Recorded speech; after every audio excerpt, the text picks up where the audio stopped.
Today's episode of The Walk Show is brought to you in part by Jam Spots. Established in 1989, that's over 30 years, Jam Spots has provided safe and accessible spaces for musicians to create and collaborate. They have hourly, weekly, and monthly rentals to suit your needs. And here's the thing, these rooms rent out at artist-friendly rates. Cause let's face it, we can't all be John Bon Jovi. The best part about Jam Spots is its rich history in the Guelph music scene. It truly is a big part of the local scene and even has a music community within itself. And I should know, almost every band I've ever been a part of has had a room with Jam Spots. That's a ton of rehearsals, photo shoots, and even a music video we shot there with Arise and Ruin. If you're looking for a space within our music community, check out jamspots.com.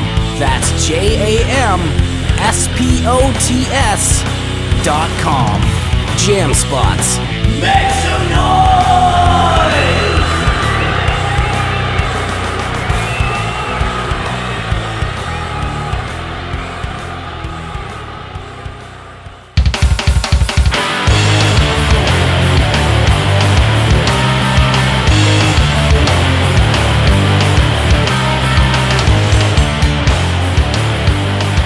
Howdy, folks. Welcome to The Walk Show. Podcasting on all major platforms and broadcasting on Hypernova Radio. Thank you for listening. Be sure to follow the show on Facebook, Instagram, X, and Blue Sky. And if you want to support the show with your dollars, you can subscribe over on Patreon for $5 a month. I'm Derek Prince-Cox, and I hope you're all keeping well. Things are good here. Stoked to enjoy August with some great gigs and a bit of a getaway with my wife. And I mean like one night away somewhere in southern Ontario. Nothing extravagant, but we don't ever get away, so it's going to feel like a week away in Mexico or something. Anyway, just recording this intro before I head out to do sound for the long weekend band crawl in Waterloo. I spent hours last night getting to know my new digital mixer, and I'm going to bring it out for this gig, so I'm pretty excited to use it for the first time. And for you audiophiles out there, it is a Behringer X32 rack.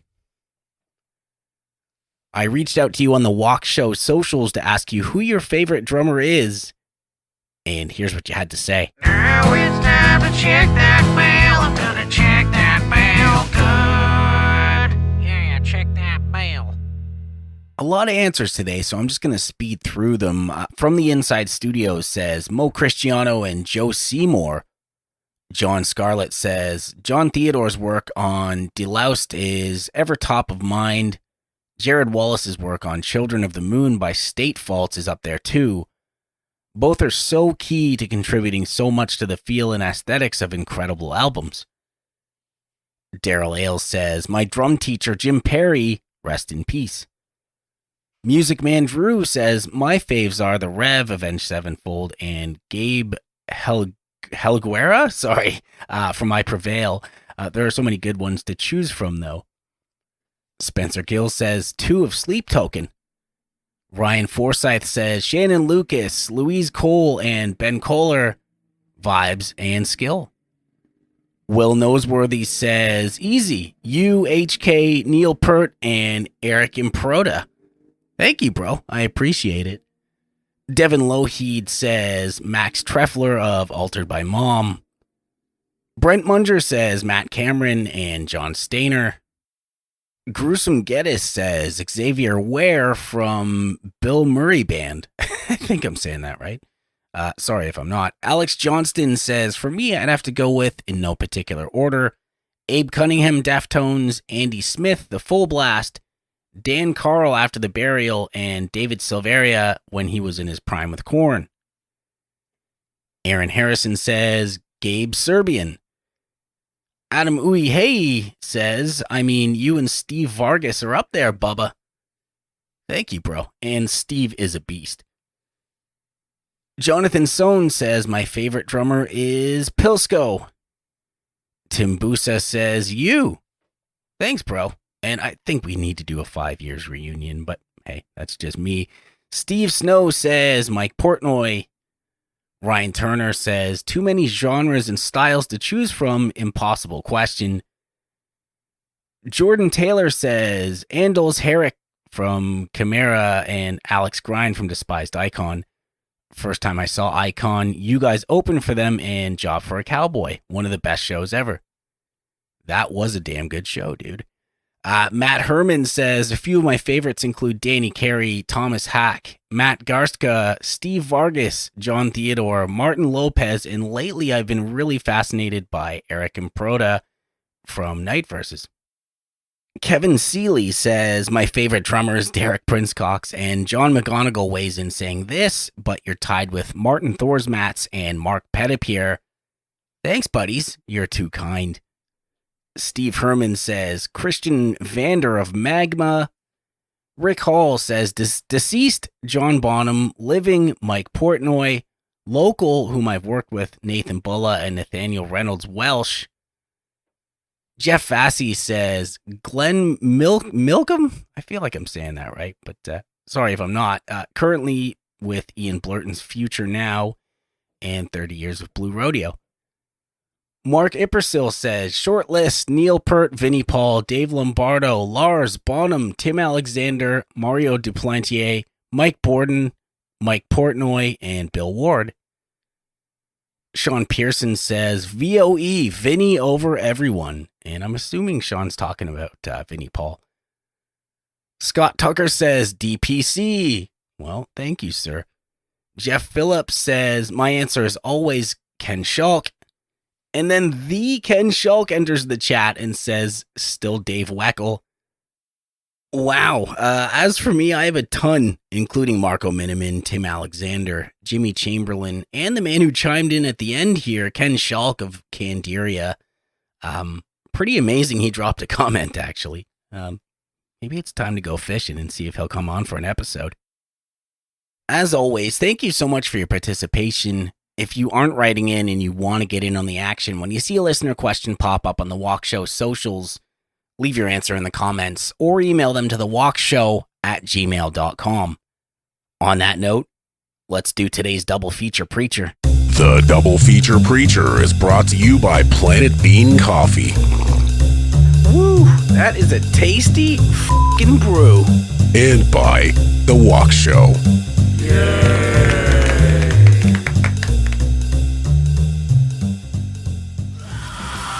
Today's music feature is Trauma Cycles, the debut single from Calgary hardcore band Bottom Feeder. This track has a very early aughts vibe to it, and I could easily see Bottom Feeder on a bill with bands like Every Time I Die or Converge. It's chaotic, but still has big riffs and a great big ending to bang your heads to. It's great to see bands out there flying this flag. Sometimes it feels like every new heavy band was unaware that the scene was very much alive and well before deathcore came along. No offense to deathcore, it's just not the be-all end-all of heavy music. Anyway, big thanks to vocalist Craig Andrew Schmidt for sending me this track. You can support Bottom Feeder by checking out linktr.ee/bottomfeeder403 and be sure to give them a follow on the socials. Today's Planet Bean feature is their Mexican Limaya medium roast. This roast is farmed by the Limaya Co-op and has flavors of butter, honey, and vanilla with some toasted rye bread notes as well. Very interesting. Planet Bean Coffee is Guelph's coffee company, having roasted fair trade and organic coffee since 1997. Check out what they're up to, get a list of locations and a list of vendors at planetbeancoffee.com. Most importantly, support Planet Bean with your dollars. You'll be glad you did. Oh, and when you do, if you want to help out the Walk Show, please let them know that I sent you. Stick around to the end of the podcast to hear the full song from today's Double Feature Preacher artist. For this episode, I had a conversation with Darren Marranca of Lost Astronaut. We had crossed paths before at shows, and I toured with his brother Dan, so it was really great to get to know Darren. He's a great dude and an awesome band. Apologies in advance, we had a little bit of internet lag at a couple points, and it wasn't so easy to edit them out without changing the spirit of the conversation. But we had a great chat, and I hope you dig it. So let's get into it.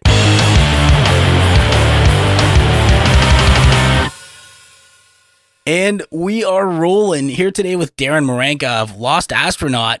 Thanks so much for making time for the show today, dude. Thanks for making time for me. Oh, my pleasure. My pleasure, man. How are things, man? How you doing? Things are good. I'm doing well. Just hanging out, the huge, living the dream and live. Yeah, man. How you doing with this heat wave? I'm not the biggest fan of the heat. I kind of run hot as a person in general, so not the biggest fan of the heat, but I have a house with AC, so I'm grateful. Yeah, dude, AC is definitely a lifesaver right now, and I'm like you. I tend to run hot, so I kind of look at it the other way. I've embraced the sweat just because it's going to happen. It could be 40 degrees out. It could be 20 degrees out. I'd still be sweating like an asshole. So it's like, what's the difference, Yeah, that's fair. Yeah, definitely when it gets like even 20, I'm like, oh, it's a little warmer today. Yeah. Dude, it's really the humidity. The humidity is the worst part. Definitely. Because like you can like have like 20, you can like have 21 heat, and then it's like you're like, oh, this is actually not bad. It's a nice day. There's a bit of a breeze, whatever. But then humidity gets involved, and it gets wild. Yeah, well, that's kind of one of the nice things about like parts of the West Coast and even just like arid areas like in the States, like Arizona, where it's hot as hell, but it's a dry heat. Yeah, exactly. Yeah, that's not so bad on my pores, man. But holy shit, dude! Some days I look outside and I'm just pouring sweat. And the other thing is like I gig a lot, right? So I kind of just decided, you know what? This just sort of feels like I just played drums for an hour, but I'm just walking the dog. So, for whatever reason, I just convinced my brain that it's the same thing, and I've just embraced it. Because in previous years, man, like I just wouldn't go outside unless I absolutely had to. Yeah, that's fair. What kind of dog do you have? He is a Boxer Springer Spaniel. Oh, nice. Yeah, man. He just turned 10. So he's not young, and he's got a GI disease. So it's been tough the last few years to kind of deal with. Just tons of different meds to kind of figure out, just to get him stable. And every now and again, he'll still have like flare-ups. Like it's, yeah. But he's a good dude. He's a super good dude. Yeah. My dog, I have a little 10-pound Shih Tzu named Harry, and we recently had to put him on gastrointestinal food. And then it's wild. What was it? Like, he started going on it. We put him on some other food. Then his stomach got all messed up again. And then we put him back on like the original vet food that they were like, yeah, this is probably the best food you can be on. And then all of a sudden it went like out of stock entirely. And they weren't making it. And like, apparently it's coming back in August or something, but it's like, then we had to go to the bigger dog food version of that gastrointestinal food. And I'm just like, how many times am I going to switch this guy's food, which upsets their stomach, and he's already got a stomach thing. And it's just like, anyways. Dude, yeah. I know all about it, man. Is it, are you doing the hydrolyzed kibble? It's like, I don't know. It is like the kind of dried out kibble. It's not like wet food or anything. And it's gastrointestinal, low fat, small dog food from a certain brand. Yeah. So, yeah. Well, I can tell you, man. So our guy, we spent upwards of like 20 grand, just to get him to where we have a diagnosis of IBD. And like every time you take him to emerge, it's $1,000 just to say hi, right? Yeah. Yeah. So it was absolutely insane. We actually took a fucking HELOC out on our house, just to pay for him. It was wild. Yeah. So we learned a lot, man. And we do have the OVC here in Guelph, which is like, I guess, nationally renowned as like a great place to go. Right. And we went through the whole thing. So basically, we've been able to keep it at bay for the most part with hydrolyzed kibble, which basically just means, and to the listeners, I don't know what to tell you, you're welcome. Send your hate mail to thewalkshow@gmail.com. But what they do is they cut up the molecules, I guess, so much that, let's say he's allergic to chicken. There's chicken in it, but his receptors would never know because it's cut up so fine. Right. Kibbles are still normal size, but yeah, I don't know how they do it. But anyway, so we've been using this Hills ZD hydrolyzed kibble, and you got to get it from the vet. It's like $200 for a giant bag. Yeah. But it's saved us way more than that in like trips to Emerge and like all kinds of crazy meds, right? Right. Well, that's good. You finally got him on something that he's okay with. Yeah. Yeah. We took him to a nutritionist. Like, I don't have a nutritionist. It's wild. Chat GPT is my nutritionist. Oh, man. Yeah. So, that's, you know, to the listeners, he just got an education about dogs with GI disease, and hopefully you find that useful. If not, thanks for hanging out. How's the hunt for a second guitarist going, man? It's going okay. Yeah, we still do have Andrew in the band, our other guitarist, but he's going to be stepping away, so we're on the hunt for a second guitarist. It's going okay. There's a few people that are currently, learning the songs, taking a bit of time to learn them, and I'll probably loop back with them maybe next week and to see what's going on. But it's going okay. I think it takes time, for someone to kind of wrap their head around new music that they didn't write or that sort of thing. But it's going okay. Yeah, there's some potentials out there, hopefully. That's cool, man. And I mean, I don't know, like I know you kind of bill yourself, and we'll get into this a little bit later, but as like pop punk. But I think there's definitely more going on with your sound. I mean, you're definitely a Marranca, you know what I mean? There's That's true. There's some heavier stuff for sure. It's funny, one of the people who reached out, I think I made a post on Hamilton Musicians Group or something, and I don't know, someone reached out and was like, I feel like you guys are more easycore than like pop punk or screamo or emo. And I'm like, yeah, sure, whatever you want to call it, man. Like, do you want to try to play the songs, or do you want to tell me what kind of music I'm writing? Whatever. Whatever, man. Yeah. So I thought that was funny. That is funny. I'm sorry, I can't let that fly by me. Did you say easycore? Yeah, you call it easycore. I guess like that's what the kids are calling it now these days, where it's like that like heavier pop punk. What's funny is like I wrote these songs, some of them like 10 years ago even maybe. So it's like you didn't call it easycore back then, but like that's when the song was written. So I don't know. It's just funny. But yeah, I don't know. Whatever. maybe my age is showing, and I'm like, what's easycore? But I mean, I looked into it a bit, and it's definitely like the heavier pop punk breakdowny kind of stuff, but still poppy, I guess. I don't know. Yeah. So like a Holly Springs, like, is that? I think the Springs is more. That was more like heavier southerny kind of, I guess. But this is, I think, like, and again, like I don't know, but I think easycore is more like I don't know, like A Day to Remember kind of did some stuff, or like kind of in that vibe, or like oh my god, what's the band's name? I totally am blanking on the other band's name, but it's like I think there's like Double Kick and like Palm Muting and like Chugs, but more poppy than heavy, if that makes sense. And there's probably like more melodic vocals over top, I guess. So like in a sense, that person that reached out and told me what kind of music I'm writing was maybe correct in some sense. Yeah. Fair enough, man. I'm totally going to be that old man yells at cloud dude and just say like, at least we had like mathcore, but at least that fucking made sense. It's like, okay, there's like weird bars of 7 for no reason. And like, yeah, okay. Easycore.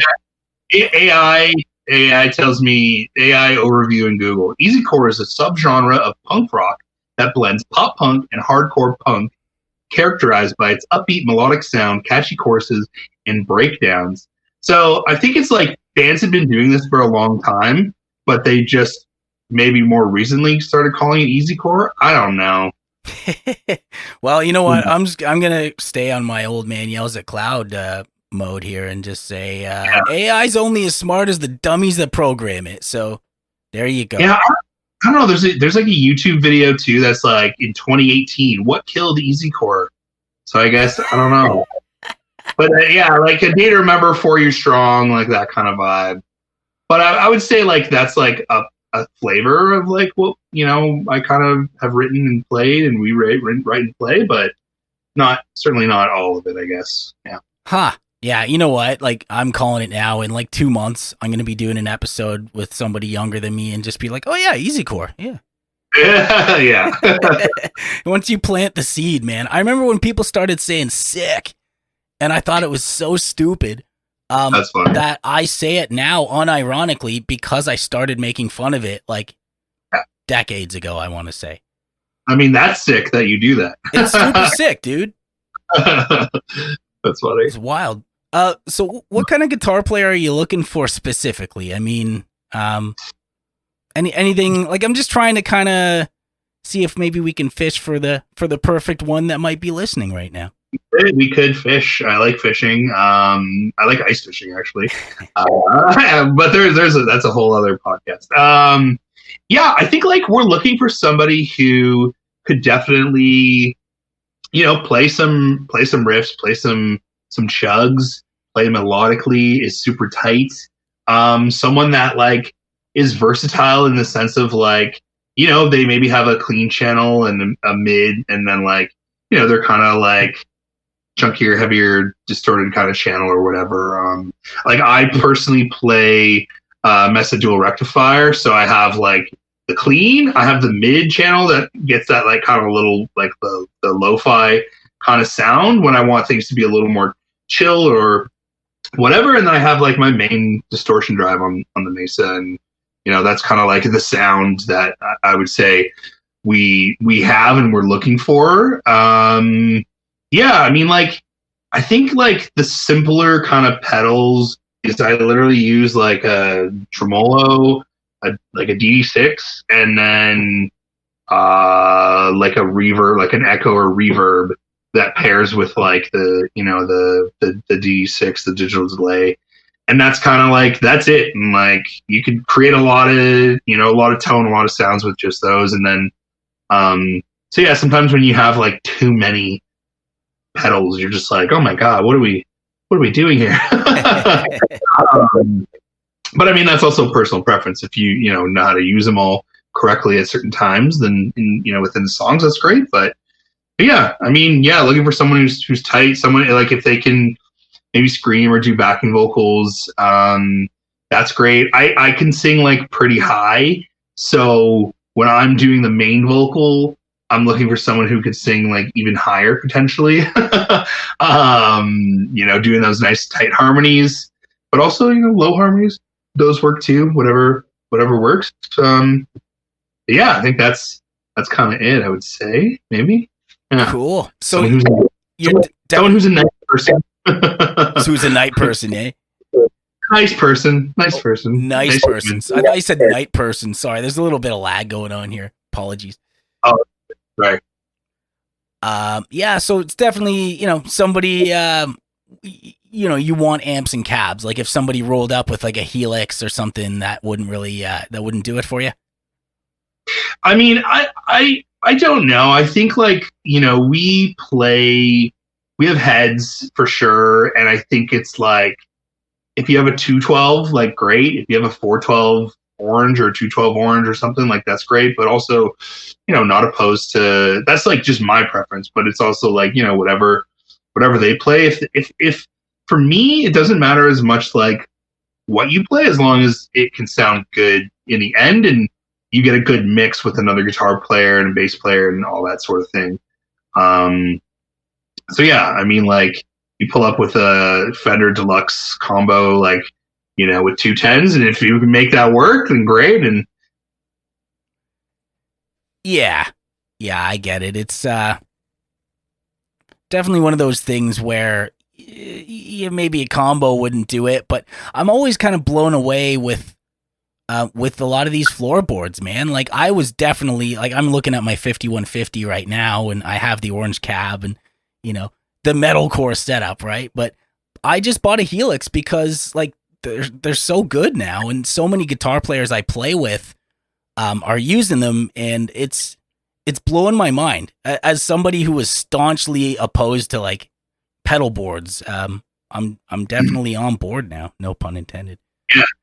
I would say I would agree, like on board. That's funny. Like I agree. Like there's the Helix is like, it's wild what you can get out of them. And I think like, that's just like a testament to like technology being in bands' favors for having to like, not having to lug so much stuff around. Like if I, other than like getting a Kemper or whatever, like if there was like a smaller Mesa that I could get like my actual sound out of, that'd be amazing. But I'm not gonna break the bank trying to figure that out. I like with my bass cab, I use and I don't know if I'm saying Galen Kruger head correctly, but like it's like an 800 and it's like 800 watts, but it's so tiny and it just it pumps, like if I go to jam, I'll jam out of like what's it called? I have like what do I have? Like a 410 cab, I think. And then sometimes at the rehearsal, it's like an Ampeg fridge that I like barely turn the volume on and it just pumps. It's crazy. And again, that's just like testament to like technology where you don't really need like tubes and crazy shit to like make it pump anymore, or get that crisp sound, So yeah. It's wild, dude. I mean, I always make this joke, but it's kind of true. Like, if reincarnation's the thing, I'm coming back as a bass player, man, because I have the gear and I play the instruments. I'm just not very good at anything other than drums. So anytime I do like any kind of, show where I can't have my stuff, like a fly-in or something, like I'm lucky if I get to bring my snare drum with me. So my bandmates are like tossing their rigs in a backpack and just going to the airport, man. It's amazing. Yeah. I actually love, like, I play bass in my band. I wrote the songs and I have other people playing the guitars and stuff, but like I love bass the most out of anything. And like, I literally show up with a tiny head and I have like a pedal board with like, a tuner on it and like whatever, a fuzz pedal or whatever. And like, even then I'm like, do I even need this? I can just, like my bass stays in tune fairly well. So it's, but it's so tiny and it's, I don't know. I just also love bass so much that, the tone you can get out of something so small is unreal nowadays. Yeah, definitely, man. I know, like, anytime I sound tech, I take the DI out of the bass anyway, right? So like, cabs are great, but, it's just another mic on stage, right? So it's I don't know. I'm definitely buying into something I thought I would never in a million years buy into. It's funny how that happens. Yeah. Well, I mean, then you get into like like in-ears, and I mean, like, we're not playing like huge stages or anything like that. We're playing like smaller venues and stuff. So sometimes like the in-ears, when you're trying to play a smaller venue, like we jam with in-ears at practice and everything sounds great, and you can hear, I can hear my voice amazingly, but some of the sound guys with smaller stages, it's hard for them to like make everything connect and work all like with, so you're just like, okay, well, I guess can't use these in-ears now. I'll just put in earplugs and, go from there. Cause like, the monitors aren't always like the best. And anyways, yeah.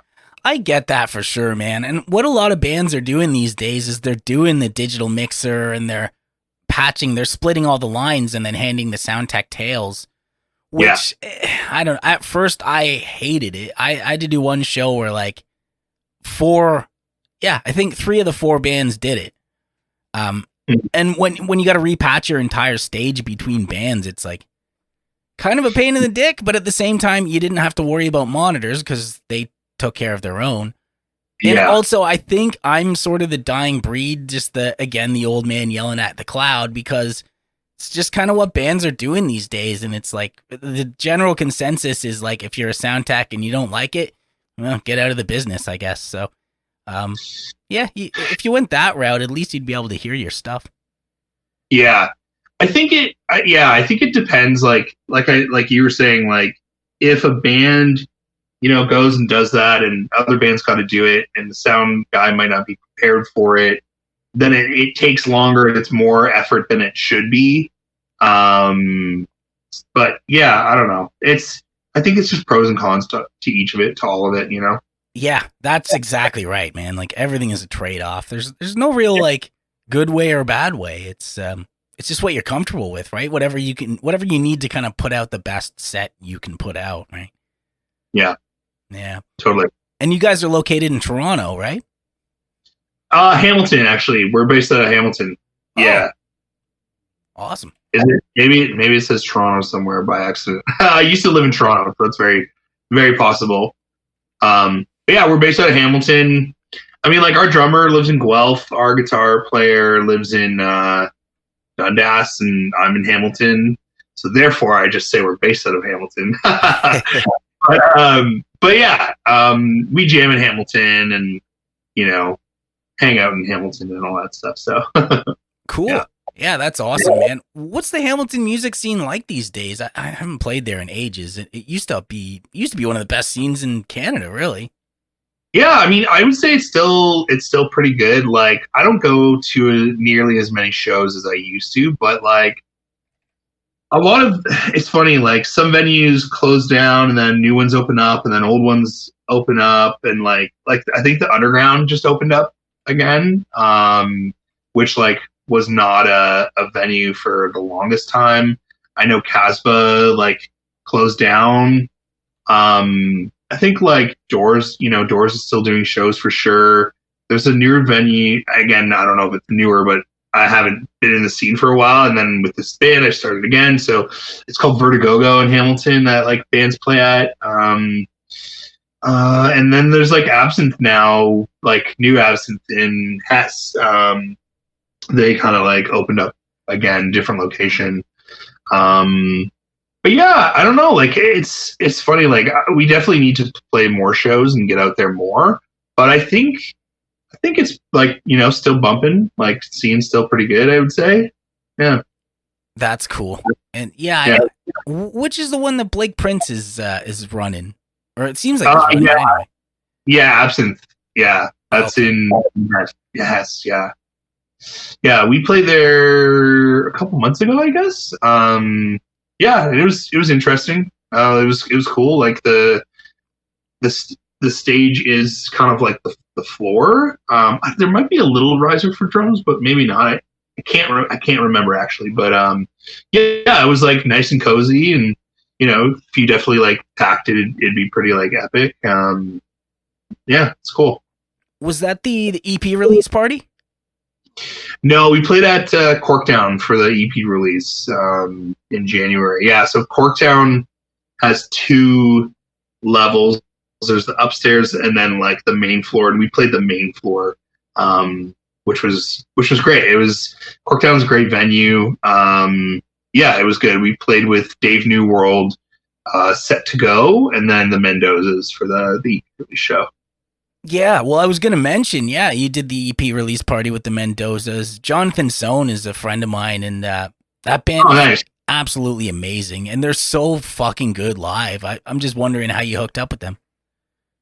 Yeah, so I'm good friends with their drummer, Dick, and him and I, so we both work in advertising, oddly enough, and one of my buddies was like, hey, Dick and a couple other people, they asked me if I wanted to play in this cover band, but I don't want to. So I'm sending you them to you, you to them. And so I messaged Dick, and I was like, hey, I play bass or whatever. And yeah, that was like, a few years ago. Then we became really good friends.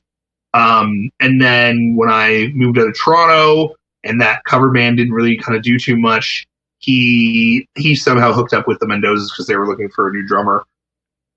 And so, yeah, so like, we played a few shows with them, and, you know, they're great guys, and actually saw Dick yesterday. They came by, and him and his wife, we hung out with me and my wife, and yeah, we're both like insanely huge Blink-182 fans. So yeah, good times. That's awesome, man. And I just want to correct the record. I feel like that came off like, they're so good. How did you hook up with them? That's not at all what I meant. No. It didn't come off like that. No. Okay, cool. That's funny. Oh, yeah, no, they're awesome live. They're so awesome and quirky, and I love it. Well, it's funny, man, because I met Jonathan through the podcast, and I hadn't seen them. Like, I love their tunes. He'd send me their albums and the Go Kick-Ass comps, and everything that dude touches is gold. But I hadn't seen them live until I did sound at Skull House for the Punk Rock Farmers Market, and they were like note for note good, man. Like, it was shocking how good they were live. Yeah. No, they're great. Yeah. Are you writing everything for Lost Astronaut, and have you always, or is it kind of a collaborative process? So first EP was basically like I started doing like acoustic music. I started playing acoustic singer-songwriter stuff. I was in a band, and I was like, oh, you know what? Like, I'm gonna try doing like just some acoustic stuff. So I started writing and singing and creating melodies. And then a little while later, years, I don't know when, but I was like, oh, I want to like actually form these into like full band type songs.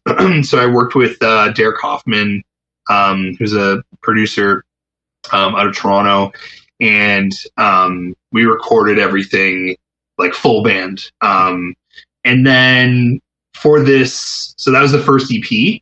So then for the new EP, the second EP, I had like this was a while ago, but I jammed with a drummer, Chris Cranston, and I think he's the drummer for Ritual whenever they do play shows. I don't think they played in a while, but so him and I jammed some tunes, and we were going to record with a singer. We did some demos, and nothing really came from it.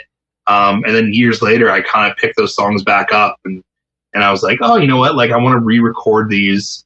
So during the pandemic in 2020, my brother and I, Dan Marranca, the other Marranca, him and I, just one summer in 2020, we got together in his apartment and recorded all the like guitars and everything for it.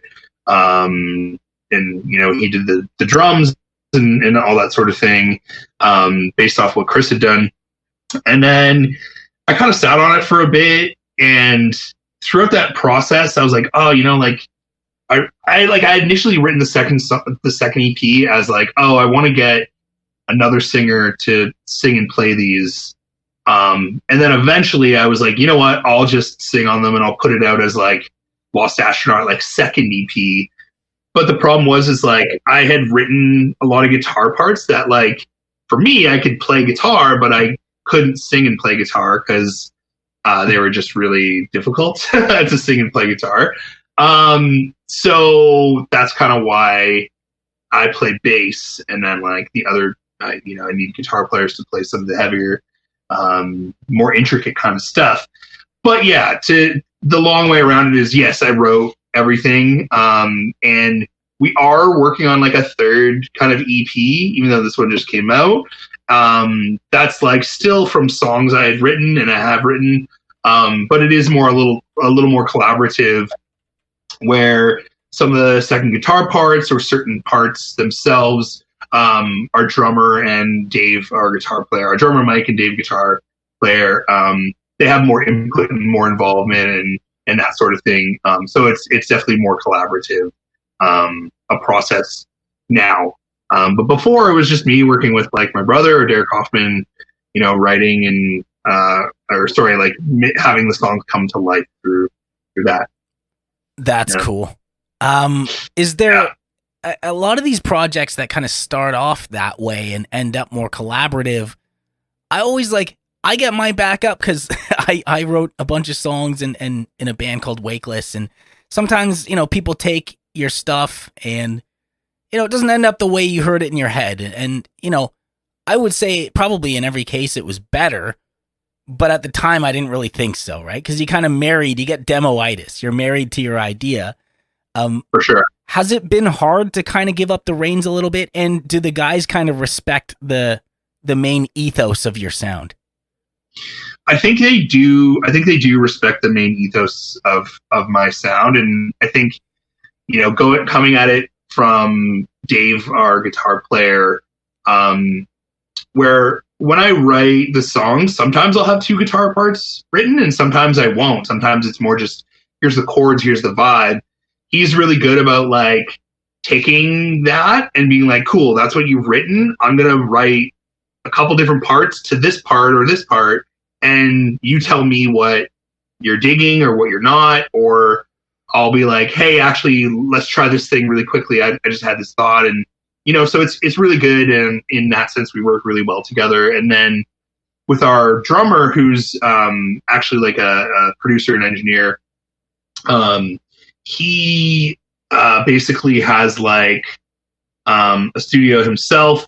But then he has that producer mindset, even though he's a drummer. He plays a little bit of guitar here and there, but he's got a more drummer forward, but he also has that producer mindset. So he's good at like, okay, this part does not need to be this long. Let's try and cut it. Let's try and do something like this. Here's what I'm thinking in my head, and I'll try to interpret that, and vice versa.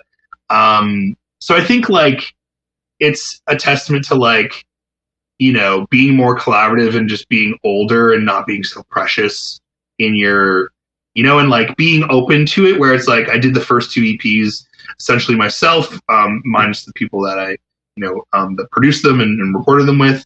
But now it's like, okay, like, let's try it and give a little more different flavor. And it's still like the stuff that initially came from, from my brain or me writing and that sort of thing. But I like it now that it's like you have a couple more people to bounce stuff off of and a couple more people to just like provide a different perspective that like I wouldn't necessarily think of or want to do it initially or whatever. So yeah, it works, and I think the guys are great at staying. The guys are great at like recognizing like this is the the flavor, but then also here's like what we can add to it that melds with what you're already doing. That's cool, and I think that's a testament to all of you, because some of that stuff may come with age, but I think it also comes with a certain level of trust and just like being like-minded, being a good team unit. Yeah, for sure. Yep. And it's also not the easiest to like in any creative project, like have like-minded people where they get what you're trying to do and they channel that, and like, it comes through as something that makes sense for what you're doing or what your vision is. So it's cool that, it's cool that like we generally like the same things, even though, we're all a bit different, whatever. So, yeah. Yeah, to have the same kind of goal. It's funny, it's something I think about a lot. Like back in Arise, man, I feel like I was always trying to buck like what we were doing, not because I really wanted to do anything drastically different, but I felt like if we tried to write like a country song, we would fail, epically. It would still come out like Arise, but it might just end up being a little bit different. You know what I mean? Like if you aim all the way over here, it's still going to end up in your wheelhouse. It just might be, a little bit different than the last 10 songs you wrote. I think it's important to do that though. Like, I think with me, I always try to like write a different song than the song that I wrote before that. And I think, even like in the studio, you have those like happy accidents or those weird things where you're like, what if you just removed all the guitars and everything and it was just the drums doing this weird double kick part, and then like or if like you're programming drums and there's like you programmed an extra like bar of like this like weird double kick thing, and you're like, wait, that's actually like a better bridge because you hear it just in itself and whatever, and like I don't know, it's like the more different you go with music, sometimes the better happy, like it's more of a happy accident, and you're like, oh man, this is way better, and I didn't even think of that or know that until like we tried something new or weird or different, Yeah.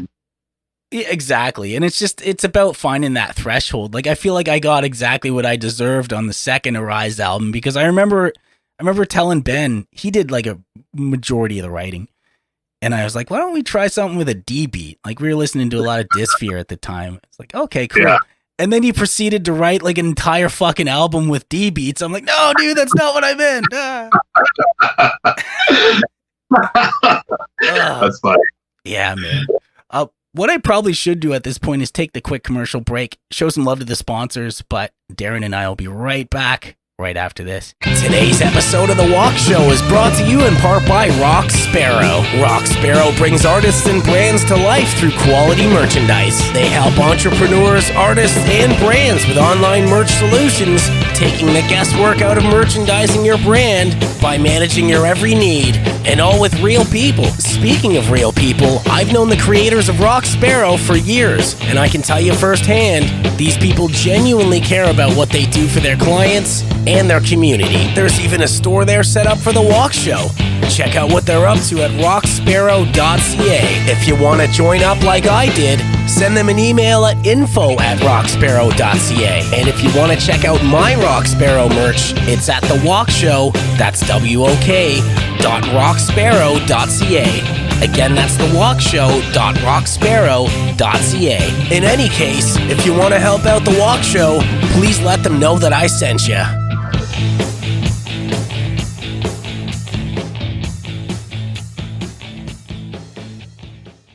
Hey, business owners.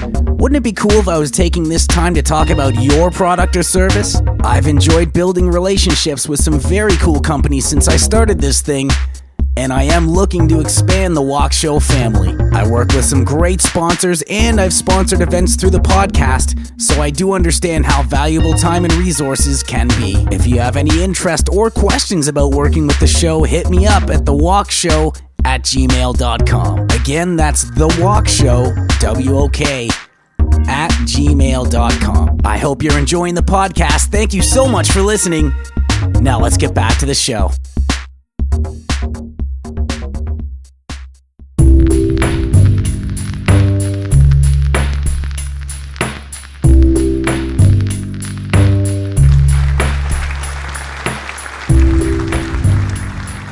And we are back. And you mentioned just before the break that you kind of fell into playing bass live, just because vocals were, challenging to play at the same time as the guitar parts. Do you enjoy playing bass, or is it just totally utilitarian? No, I love it. I love it the most. I feel like in high school, I played bass a lot, and then so I actually started on bass. I played guitar here and there. But bass, I don't know, man. Just like that, chunky bass sound. I don't know. I loved it. I still do. I love a good, clean guitar tone, nice, crisp guitar tone. But for me, just when you hear a good bass, you're like, okay, that guy knows, or that girl or whoever knows the tone, and they know what they're doing, and they know how it fits into a mix. And yeah, I love bass. Yeah. That rules, man. I know, I have so much fun playing bass. I wouldn't say I'm particularly good at it, but I do kind of know where I like to sit, just between the rhythm and the melody, right? Just sort of in that pocket. Not taking too much spotlight, but sometimes creating different voicings that, switch it up a little bit, but in the most subtle way, I think that's so much fun. Yeah, no, I totally agree. I think for me, when I can get a good chunky bass chord in, or that sort of thing, I really love that. I'm not the most, I'm no Flea on the bass by any means. I'm pretty simple bass player. but I think like, yeah, like, like when it comes down to it, like keep the rhythm going, like, hit kicks, hit chugs with the kicks, kick pedal or whatever, and like, that sort of thing. So yeah. Yeah, no, it's definitely, I love when that happens. I mean, as a drummer, like, one of my best or biggest compliments, I guess, to a bass player that I play with is it's just like, it was like my bass drum had notes, Yeah, exactly. You're in the pocket, as they say. It's awesome. Who are some of the main influences as a bass player? Main influences as a bass player, I would say, and for those who know me or even maybe hear the music, Mark Hoppus probably.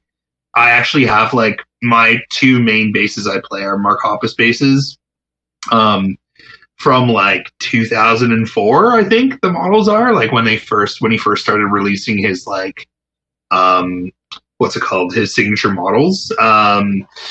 So yeah, I think like, definitely him. Other bass play. I mean, like Fat Mike from NoFX, his like bass tone is unreal, especially on like So Long and Thanks for All the Shoes, and those records kind of around that era. Yeah, I would say like those two mainly, I guess. Yeah. Nice. Yeah. So that Mark Hoppus bass, is it like a Fender P? Like, is it based on a Fender P? Yeah, so it's a Fender. It's a jazz bass body with P bass pickups, and I guess like in like tonally, it sounds more like a P bass than a jazz bass, which I love. It's a little more full, maybe just because the body is a little bit bigger. I don't know if that's true. Maybe some musicians will be like, that's not a real thing, which is totally fair. But yeah, and like I have a black. They released like a couple different models. They released like a Daphne blue one. They released a seafoam green one. They released a full black one, and then they released like a pink I don't know what they called it, something shell or pink shell one. So I have the Daphne blue one, and then I have a black one where the pick guard I ended up putting like that reddish tortoise shell pick guard on it, as opposed to the plain black pick guard, and that's like the main bass I play live and record with and stuff. And the other one, I stopped playing it because it's almost like it's too precious to like, I don't want to break it or like drop it or that sort of thing. But occasionally I do bust it out at practice, or if like my main one is getting like a tune up from my guitar guy or whatever. But yeah, the tone from them, those basses alone is unreal. Like I don't know what they like, obviously it's the pickups, but like, they sound so gnarly. It's pretty awesome. That rules. And that's the one thing they never tell you when you're learning an instrument and getting into a band. It's like, you can't just have a bass. You need to have two basses. You need to have two drum kits, or at least two snare drums or two pedals. Like I have basically Noah's Ark, man, because when something needs to get repaired, or if something grows legs and goes missing, or whatever the case may be, the show must go on. 100%. And things do grow legs and go missing quite often. It's wild how that happens. It is wild, dude. It's I don't know. And I know what you mean about the precious thing. I know for me, so I still have my Time Tech kit, which was like a custom Canadian drum kit that I had like all through Horizon Ruin, and before that I had a band called Pure Blank, and I got them in that band. And it's not necessarily that they're precious, it's just that I think they're gonna disintegrate if I play them live like too many more times. So they stay at jam spots, and then I just have this Tama kit that I just kick the hell out of, and I don't mind sharing it, and it's all good because it's a beautiful kit, but it's my live kit. Its purpose is to get beat up. Yep, no, that's fair. And I think too, like, of course, when you get a new instrument, you're like, oh my god, I don't want don't want to let this get ruined, but like it happens. You got to be cool with it. It adds character, as long as you're not like throwing it over your head and busting it, throwing it through a drum set or something like that. Which definitely happens on occasion. yeah, things get a little rowdy sometimes, man. Yeah, it's funny, man. I've definitely had some bodies fly into my drum kit. Not nearly as much as it could have been. Like, I know we definitely played with a lot of bands that got very rowdy on stage, but thankfully, most of the bands I've played with in my tenure have been pretty tame on the bass drum. Because that drives me crazy. I totally agree. It's like, like your musician, your literal like instrument and how you like express yourself. If someone like breaks that or just gets a little ridiculous around it, like they're not respecting your zone or your area where you're playing and your, like what you do. And that can be super frustrating. I totally agree. Yeah. Actually, what's funny, I was doing live sound for Lover's Teeth, I think a week or two ago, and the singer, like, at the end of the set, just chucked a mic, and for a split second, I went, what the fuck? And then I realized, oh, it's his mic. Okay, we're good. Like, you do whatever you want with your gear, but... No, that's true. Yeah, it's funny, man. While we're sort of on the topic of... influences. I guess we veered off a little bit, but I'm going to segue back because every episode I like to ask the listeners a question. And I like to get my guest take as well. So today's listener question is, who is your favorite drummer? So the cliche again with my one of my favorite bands being Blink-182, the cliche answer would be Travis Barker as my favorite drummer, but I could also, say something like the drummer of, the Holly Springs Disaster, my brother Dan Marranca. I kind of thought you were going to go there, I'll be honest. Yeah, that's funny. But I think like, I don't know. I would say like, Travis, the fact that like he's also played on the new Yellow Card record and produced that, and, like he does like obviously like tons of different features or whatever on there's a dog barking in the background. That's funny. Is that your dog? Oh, he's going crazy, man. It's because my wife's coming home. That's funny. That's right. It's all right. But yeah, I mean, like it's like that's kind of like I would say like again for people that know me, like the obvious answer. But he's so versatile. Like everything sounds good that he does, and it's always he's always doing something different and interesting. So yeah, I'd say that. That's awesome, man. And yeah, dude, I love Travis Barker, man. Like he's such a, and I'm gonna get hate for saying this, but I think he's an extremely underrated drummer, man. He's obviously like a huge, bona fide rock star, but in the drumming community, in the drumming talk of like really great drummers, I think people think of him as this like caveman, and he's absolutely not. The guy's technical as hell.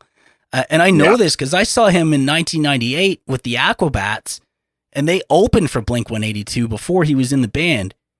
And seeing him play with that band was unreal, man. Like the guy's he's got crazy chops, man, and it's not just bashing at all. Super, super technical. Totally agree. I would say like close second is Nate Young, Amberlyn's drummer. Like I remember seeing them live, and he just like he didn't just play drums. He like was one with the drums. I don't know if that makes sense. Just like grooved into like it was like pretty unreal. And he. I'm a big like Yellow Card fan, and he played on one Yellow Card record that I really love. I think it was called Lift a Sail, and you can just tell the shift in the like what he brought to the music. That's just totally different than what their previous drummer had done, and like their previous drummer is obviously amazing as well. But yeah. So, anyways, he was kind of like close second for just like playing simple, kind of like heavy, nice beats, and he's fairly technical, but doesn't like overdo it. And yeah, anyways. Awesome. Yeah, man. Yeah. Well, it's funny because I mean, you brought up your brother as well, who, yeah, another fantastic drummer. I mean, I met that dude when he was in Straight Reeds, and that stuff was not easy to play at all, man. Yeah, I remember those days. And then he went on this to Holly Springs, and took over the country, man. It was wild. They did. Yeah, my brother's a really good drummer. He's like recording kind of his own stuff now and doing like drums and singing and also doing guitar and stuff on it. And you could tell that he has that just like that drummer mindset where he's keeping like rhythm, keeping the beat, and like not overdoing it, but also like adding some interesting flair to a lot of the tunes and stuff. So yeah, he's great. Awesome, man. Well, yeah, I'm glad to hear he's still playing, and if you think of it, tell him I said hi, man. I haven't seen that guy in ages. I will. Yeah, I was talking to him a while ago, and I was telling him I was coming on your show, and he was just like, "Oh yeah, he's like, me and Derek got some stories." Yeah, none of which we can say on a podcast. He literally was like, "I don't know if you can talk about him," but I was like, "All right, that's fair." Oh man, yeah, we definitely toured the country and partied hard, man. Yeah.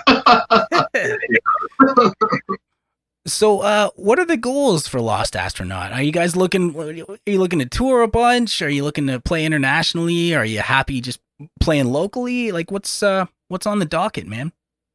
I think for me, like, I'm like a creative person in general, so I always want to be creating and doing something. Like, in my job, I get to be creative and create, and then playing, the things I create. So I think like for us, it's playing live shows like internationally. I mean, that'd be amazing. I don't think we're going on any like crazy cross North American tours or anything. I mean, by all means, if some band was like, "Hey, come out and be support for us," I'd be like, "That's amazing. Let me see if I could take a month off work." But I don't know, if that would ever happen and that sort of thing. But like, yeah, I think like, just want to play shows for people, have fun doing it. And like I said, like we released the last EP at the beginning of the year. And like, for me, I'm kind of like, I want to create, we're in the middle of another EP, like writing it and recording it and stuff. And, releasing that. And then like, just like seeing where that goes, and, just always kind of doing something new and something different. And, so if 5 people hear it, if 500 people hear it, I'm cool with any of that, really. I think it's a fantastic approach. Like, you're obviously playing music you love because you love it. And it's also kind of open-ended. Like, if things went a certain way and it worked out, then you'd follow it. Do I have that correct? Is that? I would say so. Yeah. I mean, like, we're all older and have families and starting families and that sort of thing. So, like if something did pop up that was like pretty amazing, I think we'd all be like, okay, like how can we make something like this work? But if not, we're also just cool, like, jamming, playing shows, recording, and just doing our thing, Yeah, I love that, man, because it seems like you're coming at it from a position of strength. Like, either way, it's win-win. For sure. And I think, too, like, even when I did the first money, like Bandcamp or whatever it was for free, and I'm just like, download it for free, go for it. Or SoundCloud or where, I forget where I first put it on all those years ago. Probably before Spotify even existed, which some people was like, what? That was a thing? It was. But yeah, it was like, I've always just been like, yeah, just like listen to it for free, download it for free. Like, even now, like, I think obviously everything's on Spotify, but like, you want the physical songs, like, I'll send them to you for free. Who cares? Yeah, I just want people to hear the music and, vibe with it. That's cool, man. And yeah, apologies to you and to the listeners for some internet lag going on. But yeah, it sounds like you're doing it for the right reasons. It sounds like and again, that's totally subjective. I'm just calling it as I see it. But yeah, it seems like either way is cool. And I think that's a good position to be in, because some people, well, I mean, back in the day, all of our bands, like we bet it all on black, and we, drove ourselves into the ground in the pursuit of this thing that, like, it was cool, and I wouldn't do it any other way in retrospect. But when people do kind of do it a different way, I'm like, yeah, that's probably a good call, man. Yeah, I think, like, to that point, we did try and do that. Like, we went hard and like, not, and I'm not bitter about it, but like nothing really kind of came from it. And, it's just kind of like, whatever. All right, that's cool. Like, moving on, whatever. Music's still part of my life. And, I actually stopped playing music for a while. Like, before I recorded the second EP, there was like 5 years that I didn't really even play anything, Like, it's funny, my wife and I, we've been together for, I'm going to say 8-ish years, 2018, whatever that is. And she was with me for a while where, like, a number of years where I didn't even play live. And, like, everyone else of my friends knows me for, like, playing live and, like, writing music. And when I met her, I, like, didn't do that at all. And so she didn't even really know that part of me, which used to be such a huge part of my life, which is pretty wild. But, now, back on that saddle, and that sort of thing. So she knows, and I love that she also encourages it and is like, yeah, like, go create, go out and do things, and, like, that sort of thing. So, yeah, anyways. Dude, a supportive partner is the best, man. Because I have a kind of a similar story as you, man, where, like, I still played, but it was a lot of, like, covers, and not fun covers, like, just, like, CCR and, just stuff that kind of, paid the bills here and there.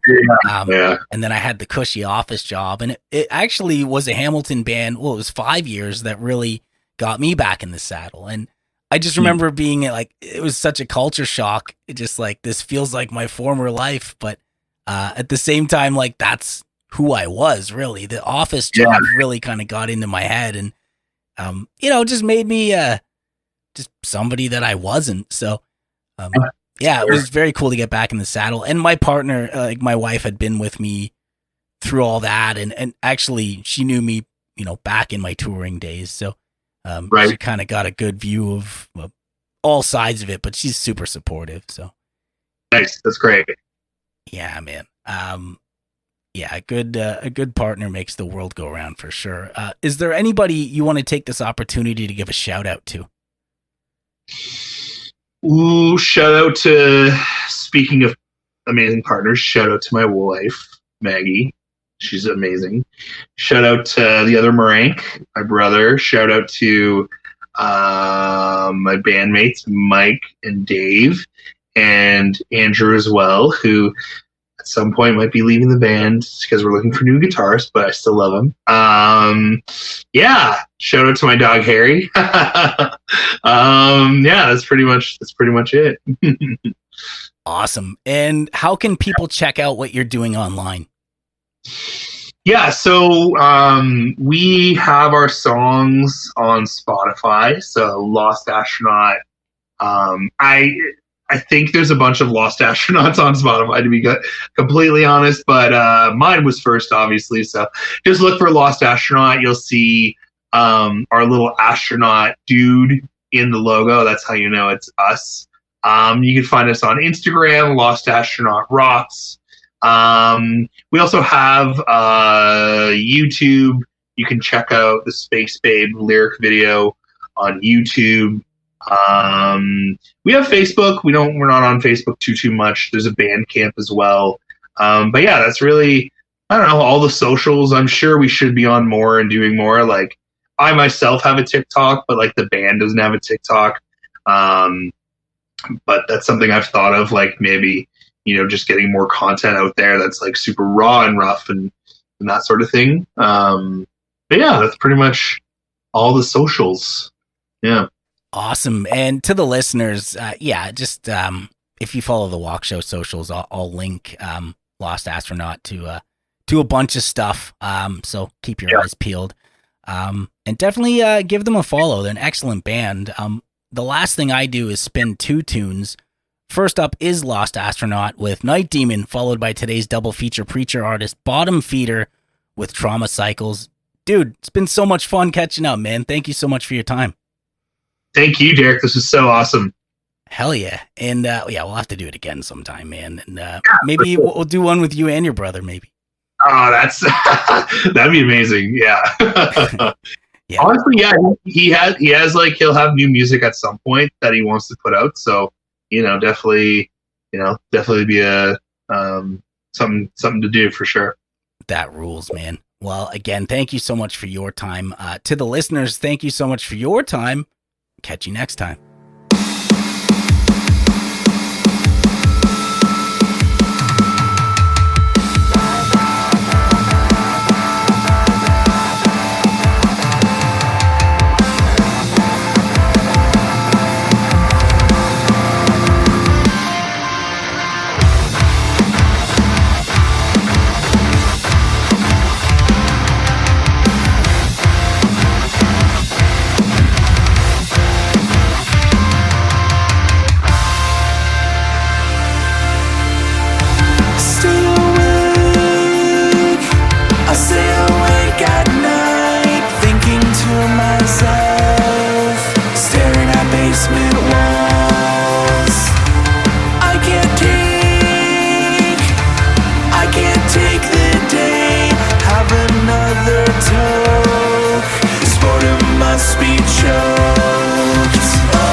Crashing